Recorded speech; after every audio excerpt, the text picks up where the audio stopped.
Hey, what's up, what's up, what's up? How you doing? How you been? What's going on? What's good? How you getting it in? Body getting it funny. What's going on, people? Woo! What's going on, people? It is the day of another day that we call Monday. Anybody been said what's going on, people? Hopefully everybody's doing everything as far as being productive in their life and, you know, knocking down doors and stuff. But I wanted to bring something to your attention in reference to, you know, something I ran across, and I just thought it was good feedback, because I always try to tell you, you know, to hold on to your dreams and don't let no one discourage you of the things you want to do in life. And I understand that a lot of times in life we get so discouraged because everything we seem to do, we fail. Even let's go back to an email in reference to a girl that I was speaking to in reference to a relationship. You have to understand that you have to fight for you. When everything seems like it's failing, you always have to fight for you. And sometimes you're going to have to be the only person that's going to be really fighting as far as being a leader within yourself. Basically what I'm saying is, you're going to have to be the one to step out of your comfort zone. And when I say that, that means that everything that you don't want to do is exactly what you got to do. Sometimes the things that we're looking for is actually things we don't want to do, but if we do it, we'll get to where we always want to be. Anyway, that being said, now I want to talk to you about the story in reference to the story at hand, as far as does the American government hate black people? And when I say about this, it's basically in reference to a lot of situations that black people are in reference to, you know, poverty-stricken areas, and when they try to move forward, do certain things that the criteria where they move to, try to make sure, like, okay, we'll just allow one of the black people in the community, or we'll allow that, and it's like a certain bracket that you get to go to as far as, you know, going to corporate world, or, you know, just we'll allow a certain amount of numbers, but we won't allow a lot of them in. Is everything orchestrated in reference to keeping us poverty-stricken? Now, I don't know as far as a lot of different things, but I do know we're still in the age of 2016, and we're asking you, what race are you in order for application? Now, 2016, why are we still here? Anyway, so it's a debate in reference to do the government hate black people, and I wanted to see that you see this interview in reference to, his name is Jay Morrison.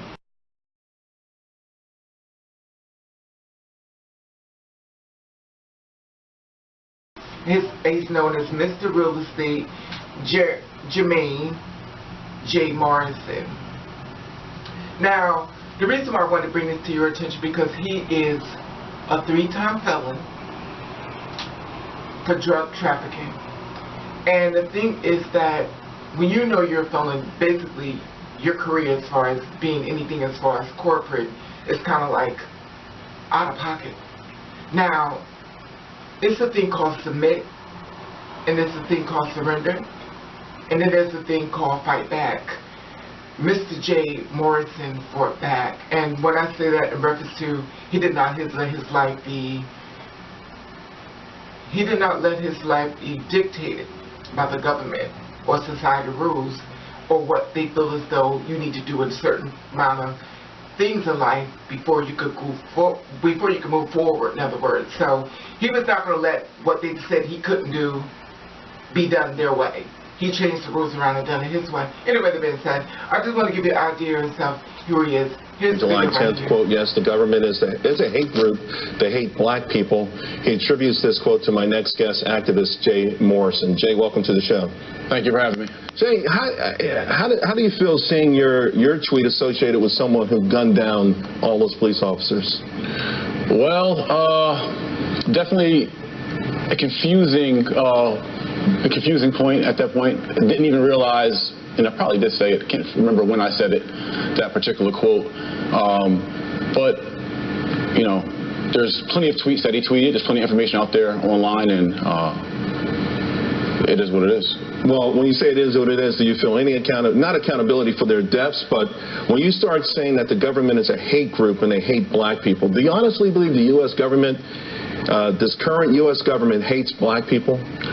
Well, the current U.S. government system is of the same system and same structure that it's always been, and it's We can call it mislike. We can call it antipathy. But regardless, there is a difference in how the government treats and addresses black people or Africans in America in the way they do other. Can you give me a couple examples? Sure, and I'm glad you asked that. It's a great alley-oop, I call it, right? I'm a slam dunk it.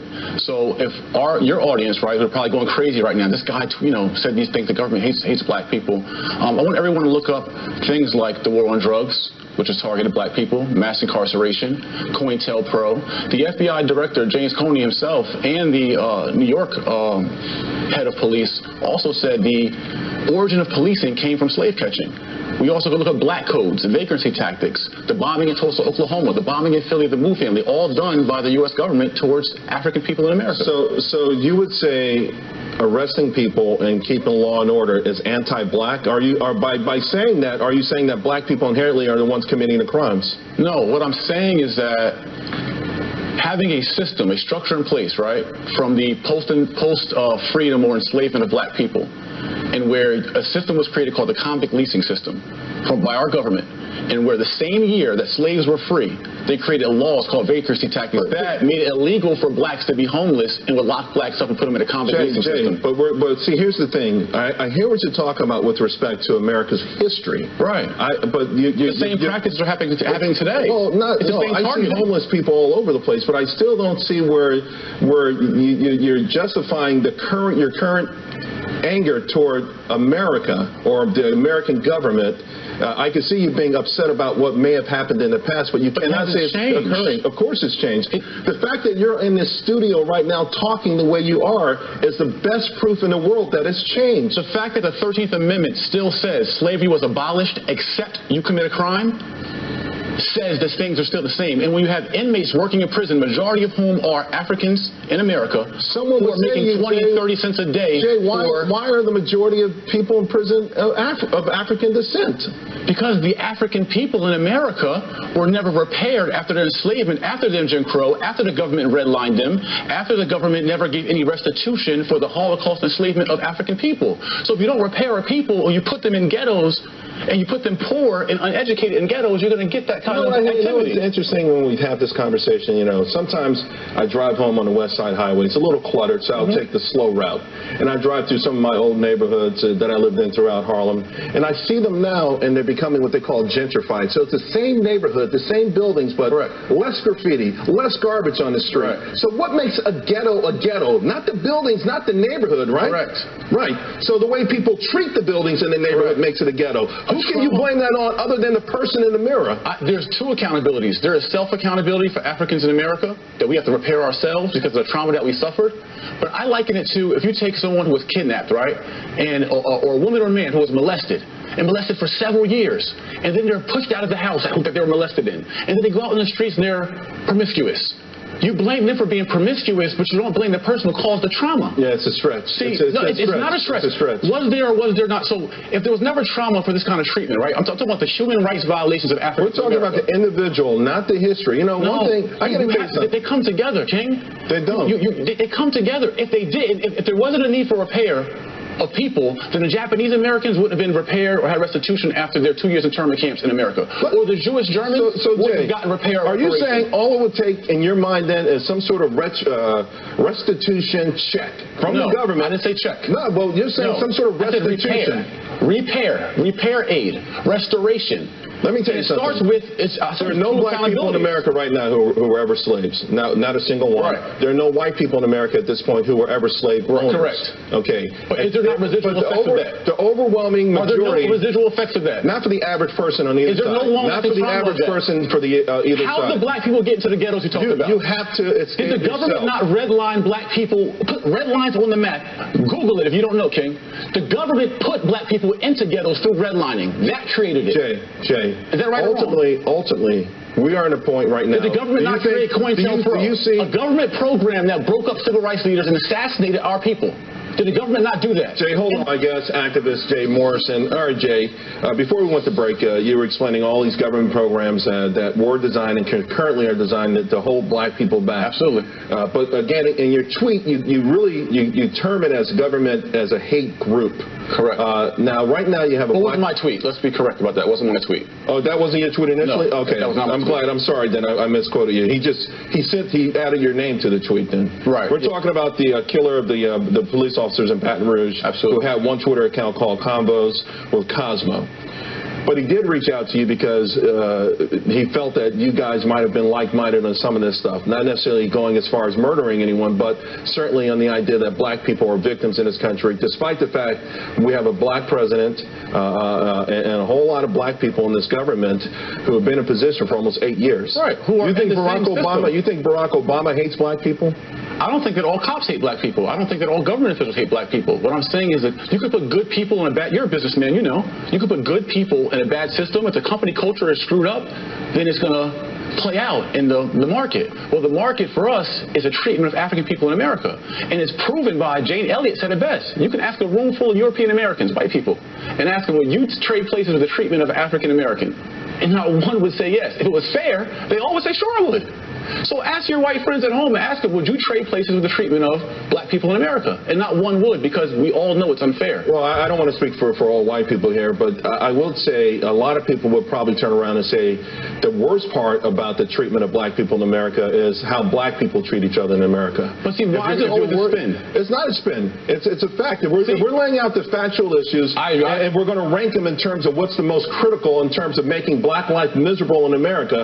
I personally think I would put the way black people treat black people at the top. I'm all for self-accountability. I call you king, and I call all our black women queens to purposely elevate and uplift them. That's what I've been doing it for a year now. I don't use any other words other than king or queen referring to our own, because we've been personally degraded. We degrade ourselves, and we've been degraded. But we always spin the point. It's not a spin. How do we fix that? You have to. How do we fix that? Black people killing black people. When does the perpetrator take acceptance?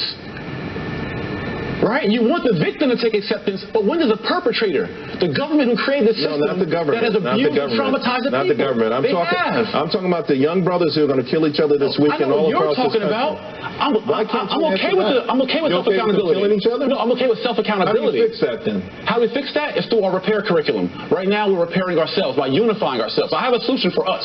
The solution for us is for us to get some self-dignity, self-pride by us unifying, understanding that before we're American, we're African first. That's why it's African American. And when African people realize that we are one people who are the source of African cultures and tribes and countries that were brought here, captured here, and been left in this crap to deal with it ourselves, then we'll unite and we'll fix our own problems. But we cannot forget the perpetrator who caused this misery for us. I think we're all Americans first and foremost. First and foremost, yes. I am an American, and I'm of African descent, and I'm proud of that. Right. But I'm more proud of being an American more than anything else. Were American, they were African. It doesn't matter. There are people going to be free Africans. Jay, they're going to be people sworn in tomorrow. Before they were colonized Americans, they were free Africans. They're going to be people sworn in tomorrow. And guess what? They're going to have tears streaming down their eyes because they get to be a part of this great American dream. They want to assimilate while the majority of their people are in misery. I get it. I'm doing well for myself. You're doing well. There's a 10% of us that do well. But what about the rest of us? Who are left in the ghettos, who are left in poverty, who are left with low education, who are left to deal with this. And yet, don't forget about your people, King. Listen. By saying being honest, who caused this misery for your people? Who caused this misery for your people? I know what system did. The misery I've seen in my own life, most of it against black people have been at the hands of other. And what's the other? The murders I've seen, the stabbings I've seen, who put them in that condition? The harm I've seen, the victimization that I've seen. Who broke them down that way? Okay, that's what I've seen. Who degraded them that way? Who demoralized them that way? Ultimately, Jay. Who dehumanized them that way? Where did they get that condition from, King? Jay, ultimately, not going to watch. It's the root of black people being in the condition they are. Before I let you go, stop talking about the leaders. What's the root? Do you condemn what happened in Baton Rouge? Do I condemn what happened in Baton Rouge? The killing of those police officers? The killing of Alvin Sterling? Of those police officers. I condemn all killings of all human beings. I don't think any human being should be taken. A God-given life should not be taken by another human being. I condemn all God-given life being taken by someone. Right. Absolutely. We're going to have to leave it there. Hopefully we can have this conversation again sometime in the near future. Never forget the root of our problem. Very strong man, will not be deterred of who he is. And, and the reason why I wanted to share this video with you and stuff as far as him is because being who we are and the kind of people we are, the simple fact of the matter is that people tell us what we can't do and what we shouldn't be able to do and stuff like that. And you need this, and the thing is, the reason why I put that, because a lot of times people get to us, and the reason why I wanted to put this out there is in reference to this is because a lot of times people get to us, and we may stand in front of them and we may go at them and say, you know what, well, I'm not going to let you do this and that, but then we get home alone or we get by ourselves, we start thinking back on what they said on us. Actually, it kind of stops a lot of things we want to do in life. You know, a lot of times in life, we may not intentionally take people's advice, but intentionally, we actually take it with us and start questioning who we once was before that person stepped into our life. Now, I learned that a lot of times when it comes down to me as far as my breakdown, as far as the character that who I once was, and I always tell you, how did this happen to me? How did I become the person that I am? And I always was very strong, but I couldn't understand what was it that made me break. Because at some point in everybody's life, we come to a point where we just break. And I learned that the man that I allowed into my life, or the men that I chose to come into my life that was supposed to be the person that's going to be positivity, it ended up being something, negative, and actually tore me down. Now, I couldn't understand how this happened to me. But when I listened to what they said to me, it actually was breaking me down. And I'll give you an example. They come across a certain kind of way, and I'm not saying just men. Men do it, women do it. It's not a certain sex, but I'm just saying. You allow a man into your life, and other people say, well, you need to choose people more carefully. And please take that back there. Because every man or every woman who's been in a relationship with someone and found out something of another life, they pick carefully. You cannot dictate a person being of how they're going to act once they get you. You never really know. Anyway, that being said. So the thing is, I allowed certain people that said they were all for me, but they were not really for me, and I pulled them into me. Now, the structure, what they did was they started demeaning me and tearing me down, and they started putting little voices in my head, which was actually tearing down the character that I was, and made me into a whole new character. Now, I was once strong, I was determined, I was going to make things happen, I was a rebel, I was a leader. Now, I was strong when it came to other people that I did not trust, but the one I trusted was the one that was going to take all that person that I once was going to break it all the way down. Now, once they broke that person down, I was no longer a leader. I hid who I was ashamed of who I was.